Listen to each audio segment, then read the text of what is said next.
Ashes done 4-1. What a good win for Australia. I think that, in my opinion, disclaimer, I don't know shit about cricket, blah, blah, blah. I just think Sixes. 6 sevens? Oh, fuck, sorry. Cancel. Cancel. To be honest, I really feel that the difference, you could say talent in bowling, especially when we had a full, the cartel. I mean, we didn't even have the cartel, but you know what I'm saying? When we had a full, Cummins, Stark, Lyon.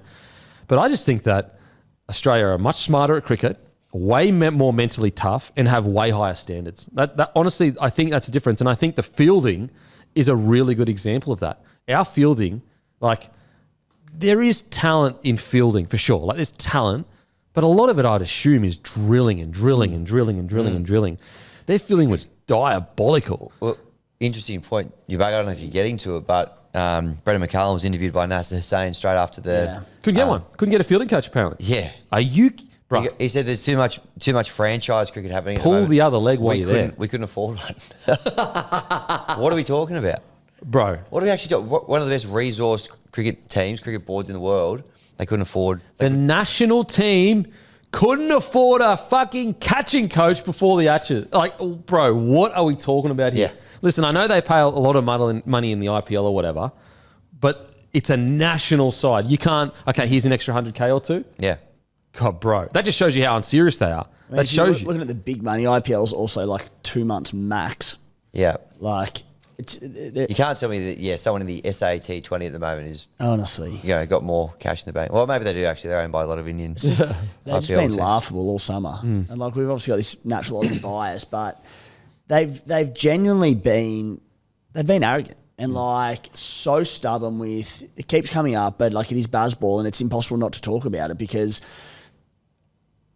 In terms of raw talent, we're not that much more talented than them as far as a 4-1 series result goes. I think us in former, if you take Marnus at his best, you take Uzi back to his best, Steve Smith is... Some of the batsmen they've got are unbelievable. And I should emphasise batsmen. Our bowling attack is unbelievable. This was literally our second string attack, just about give or take Scotty Boland. But even he, no Cummins one test, no Hazelwood, etc.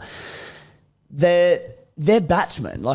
Harry Brook is unbelievable. Zach Crawley is unbelievable, but they're just persistent and arrogant with this BazBall and playing aggressively in conditions that didn't suit it was mind-blowing. And I've got to just did some numbers before the show around the best knocks that the Poms had this series and strike rate. So, for example, what would you say is a ballpark, Hammy? A 70-75 plus strike rate, you're going at a pretty good click. That's pretty good. BazBall, a lot of the time, they're going at a run a ball. The top England scores this series, Joe Root, and I must say, Joe Root's almost the exception to BazBall where he can just play his natural game because he's Joe Root, but 160 runs at a 66 strike rate.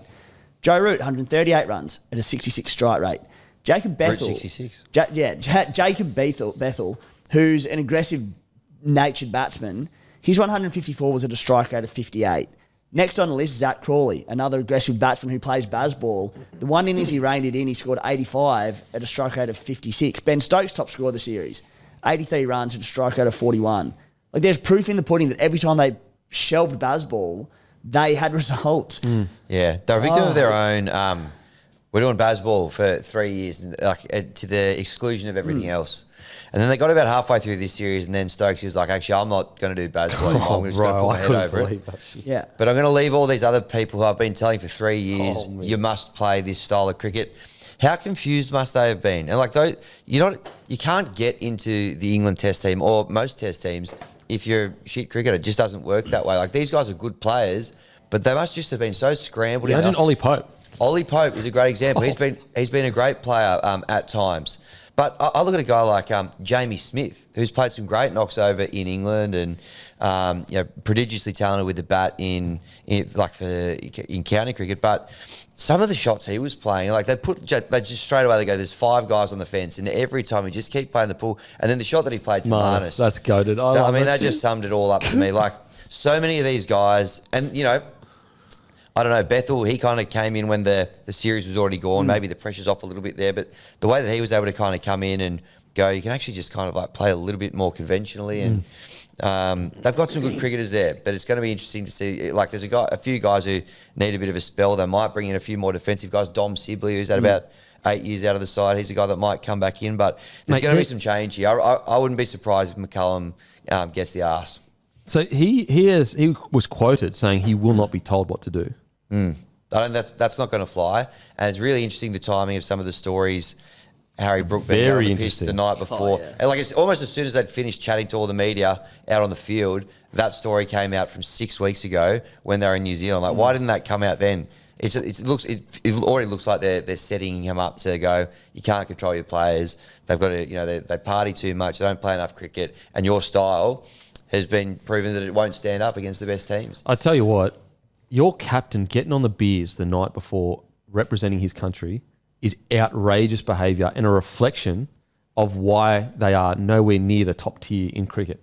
Like, if I ever found out an Australian was getting pissed as anything before, like, not only would he have the captaincy taken off him, he would be dropped for a few games. And I wouldn't care if he was our best player. Like, what standard are you setting as a nation that you're allowing not only him to continue captain, but to play on and not get dropped at all? And look, it's a tough one because, like, part of the consequences should have been that was public and he faced, like, public shame's the wrong word, but like the consequence, he's representing the people. Yeah. So there should be at least, anyway, so they hid it for that long. Yeah. And what message does that send to the rest of the players that the captain can get blind? I don't know if he's blind drunk, so I take that back, sorry. Well, get in an altercation with a bouncer. Like, that's get altercation with a bouncer whilst on the beers. Got into altercation with a few bouncers in the middle as well, actually. Oh, no. Like, of course their culture is screwed. So you've got that happening. You've got Ben Stokes, who has been a huge proponent. He's so brave. I'm so sick of hearing that. My God. He's so brave. It's like, Jesus Christ. Yeah. Maybe it's a rugby league thing. I don't know, but fuck me. Anyway, in the middle, 1.5 tests in, comes out in front of his team and says, I'm going to do the opposite of what we've been doing, and I'm going to block a bunch. He blocks bowling all night, comes out, has the slowest run rate since Headingley, I think, that we obviously had that incredible moment. Like, how can you possibly say that dressing room is not fractured when the captain does that? Like, that's crazy, bro. That is crazy. And for him, look, I don't know enough about cricket to fully lock this opinion in, so just take it with a grain of salt. But I think the jury is way out on his captaincy, whether he's a good captain. He might be a solid captain. He might have had some good moments. He's just a really, really, really good player, in my opinion. I don't know if he's a good captain. It might be. Anyway, well, at least with this tour, I think he was a poor captain. Yeah, I agree. My questions that I've sort of had, particularly over the back end of the series, where there's just been this persistence with BazBall and just some ludicrous decisions made. I would love to know. Obviously, Ben Stokes has a big say at the selection table, but when they sit there and they go all in on BazBall, that means that you pick the very specific side of aggressive batsmen, to represent your country at test level in red ball cricket. Didn't they strip it all back? Yeah, but when they're picking it, I'm like, all right, you have your board of selectors. There'd be sort of 3 to 5 people on that at the ECB. Then you've got Brendan McCullum, who's obviously driving this style of cricket. So how much say is Ben Stokes getting? Because is he getting a squad that he's helping to choose, or is like, all right, this is who you've got, this is the style of cricket you play, deal with it? If he's sitting there saying, no, I want all these players, I want to play this aggressively, then he's got some major issues. I want to know how much say he's got in the selection of this team and the style of cricket. Yeah. Massive point in it. Well, didn't England strip everything back to give more power to Rob Key, what's his Brendan name? McCullum. And Stokes? Wasn't that the whole... Yeah, that's the thing. It's like those guys kind of basically getting to do what they want. There's less. That's why there are less coaches. There's not a few that encourage all this sort of stuff. Yep. In which case, he's screwed up if he's got that much say in it. Yeah. Well, doesn't that style of cricket kind of reflect him as a person though? Like he's wild, he's brash, he's risky. That sort of stuff that he can do is like amazing and spectacular when you see it come off. World Cup final, Headingley.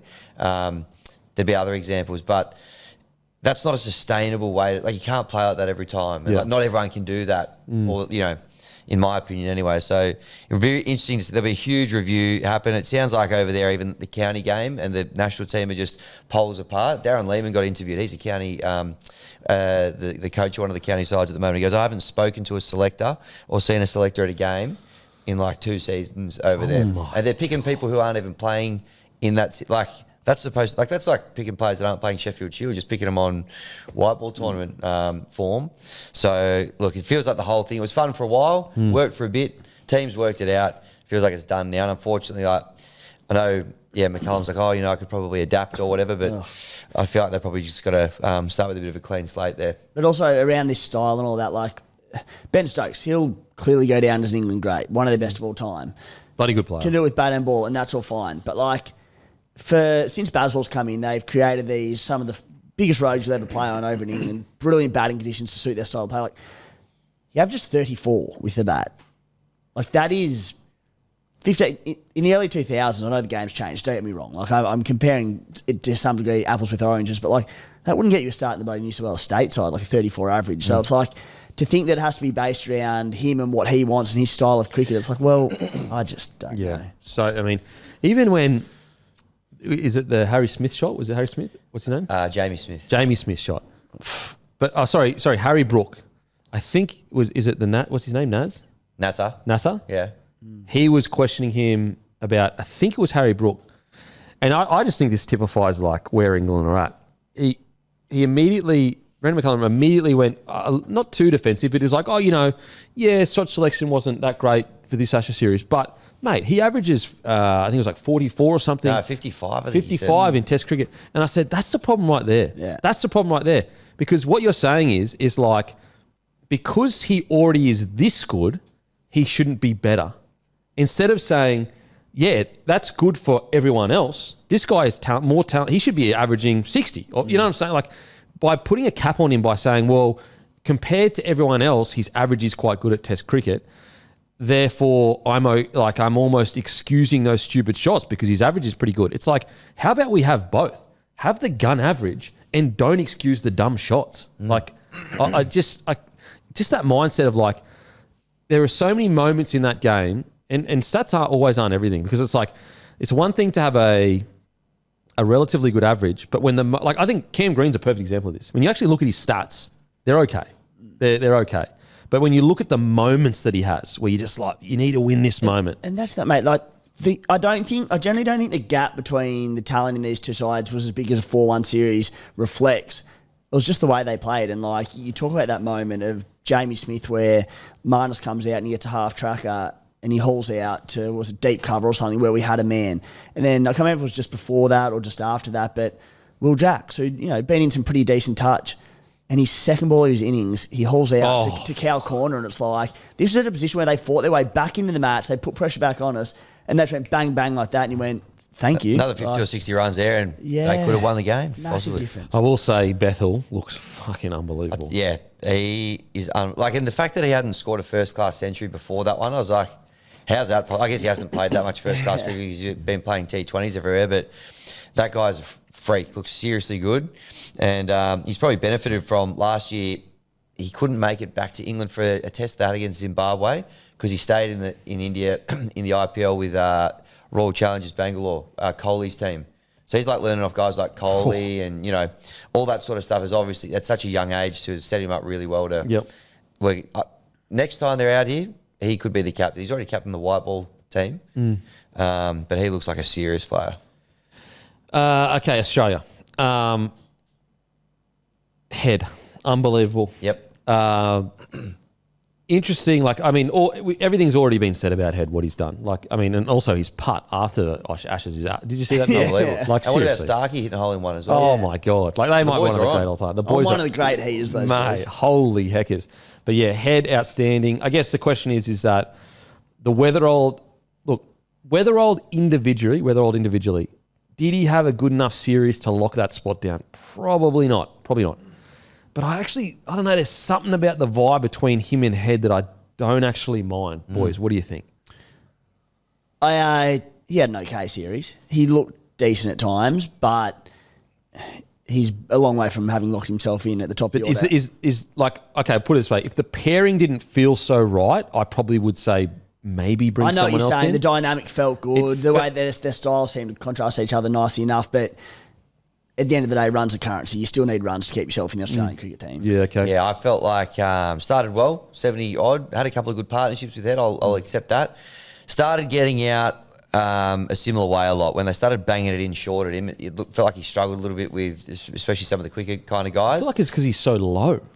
He looks he really can't move tight, his feet quick enough. Really kind of rigid. You're watching him live from side on. He's like, he's got his own. It's you know, obviously everyone's got their own style, but he looks pretty tight and fit. Anyway, the short ball troubled him from quick bowlers, and I think the next series that they've got is Bangladesh at home here in Australia.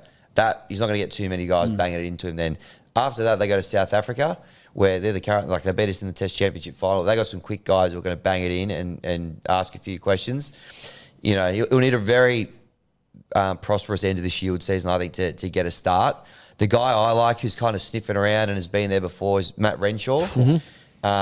He's been in and out of this team a few times. He was quite young when he first got his opportunity. Very young. He got dropped, like at the time, basically got dropped for batting too slowly. Dropped a bit of form as well, but he's gone back now. Last year, he was the top run scorer in the one-day comp. He's made a century, and he's right up there. Might be second top run scorer in the Big Bash this year. He's added all these dimensions to his game, and he can either open the batting or he can bat at 5. And I think the selectors really like the flexibility now, like we saw with Head. I reckon he's a guy who probably deserves another chance, and if he finishes the season well, I reckon he's probably better equipped maybe to succeed in South Africa than Weatherald right now. But I do like Jake Weatherald, and I'd love to see him work it out. But he had the full series, didn't quite nail it with a big score.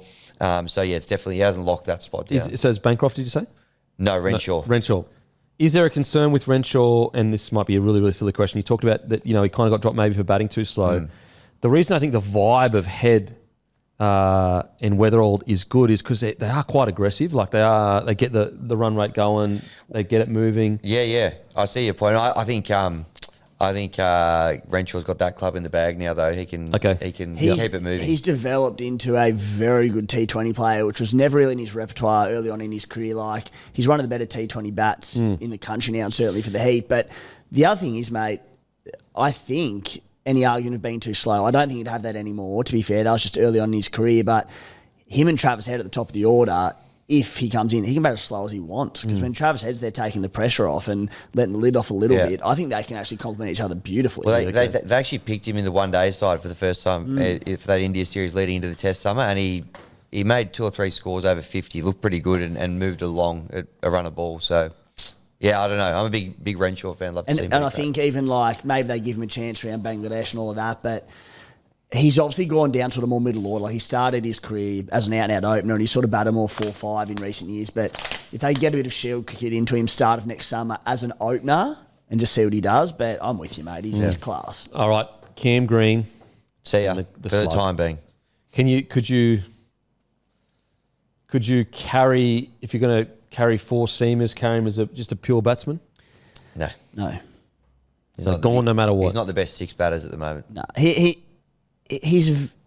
have a long future in the Australian Test setup, 100%. But I think he's been very comfortable in his position, having done a little bit without doing a lot. Like, he had a really good innings over in the West Indies earlier in the year when conditions were tough and very favourable to bowlers. He had the big ton over in New Zealand, but a lot of the time when it's mattered, he hasn't really delivered. And when you've got Bo Webster there, who's just been outstanding, I just don't think you need him. What about the argument that he hasn't really been settled into a spot? That's like, you know, he's been moved given up a and lot down of the order. opportunities, put it that way. Yeah, he's had a chance to.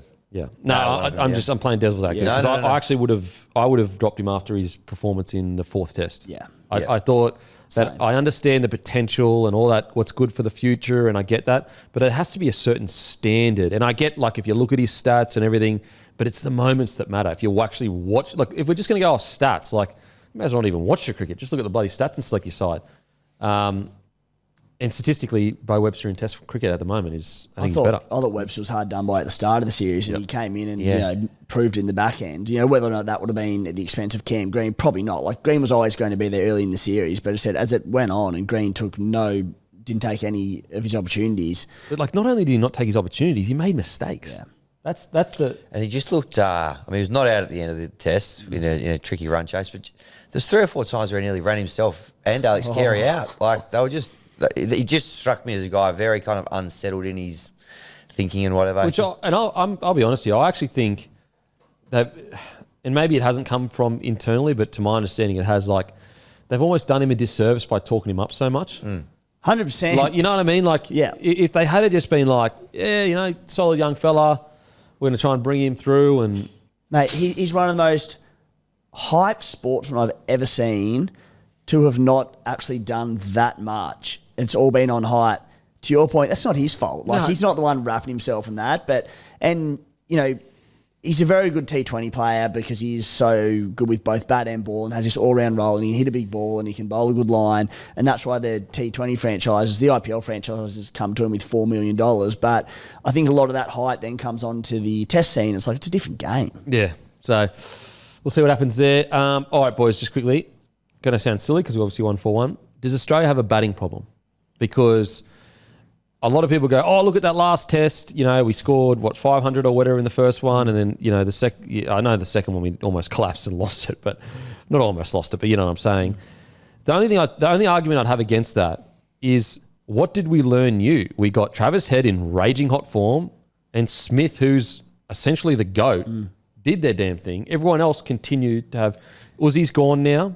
Inglis didn't lock a spot. Inglis hasn't locked a spot in. Steve Smith is questioning whether he'll even be in 2027. Like, he hasn't locked... Like, he said, hopefully I'll be there. It wasn't like, no, I'll be there. Like, who... If you had to name our batting order in 2 years, would you be confident that that's a top-tier side? Well, there's only, as you sort of said, there's 2 that are locked in. Carey, for me, went Done. above and beyond this. Yeah, incredible They series. shuffled him up to 6, which I was like, oh, do you need to do that? And I was like, that was worth it for sure. Thought he was really good. Webster, I think, just needs... Give him some more time in the hot seat. Like, he's never played a bad game for him. He's always contributed a little bit. More than not a bad game. Like, he's clutched us up. He's unflappable, the big fella, isn't he? Like, we couldn't get anyone out, and then he got it with... Bowling his offies. Yeah. How good about? I think, yeah. So there's an opening spot up for grabs. Number 3, they will persist with Marnus, but he needs to bring... Because he went away, he did what they asked him to do. He went and dominated the Shield, all that other... He scored 5 centuries across different formats leading into this Test summer, and then he couldn't get a big score in the Test side. Number 5's up for grabs. Does Renshaw maybe get a start there, maybe? But also Steve Smith, like 2 years max. Yeah. Probably. Yeah. There's some guys coming through that they're hot on. There's like Ollie Peake. There's a lot of hype about who's captaining the under-19s at the moment. Had his big moment in the Big Bash recently. He peaked early, hit a 6 on the last ball of the game the other night. There's a few guys kind of floating around. A few from Victoria, Campbell, Kellaway. They kind of like the look of the opening batter. Yeah. But do you feel if you can, and I hate to compare to the best of the best, but is it a little bit of a worry that we're still like, there's a few hanging around, but who's the guy? Like a lot of the best, at least rugby league teams, usually a pretty clear path. A very ordinary, in particular, Pommy's bowling attack papered over cracks in our batting lineup, yes. As did Travis Head and Alex Carey being unbelievable. So, yeah, there are some concerns. It's not panic stations by any means. We've just won 4-1. But yes, like 2 years' time, the Ashes, it could look very different. Because, like, let's just say Steve Smith doesn't make the Ashes. We'll be heading in without Uzi, without Smith. Don't know who our second opener is. Like, and also, like, Travis Head, he had like a crazy series, but we still need time to see him as an opener. So that's just a question. Yeah, there's still a lot of questions to be answered. But thankfully, Sheffield Shield not too far away, so we'll get answered.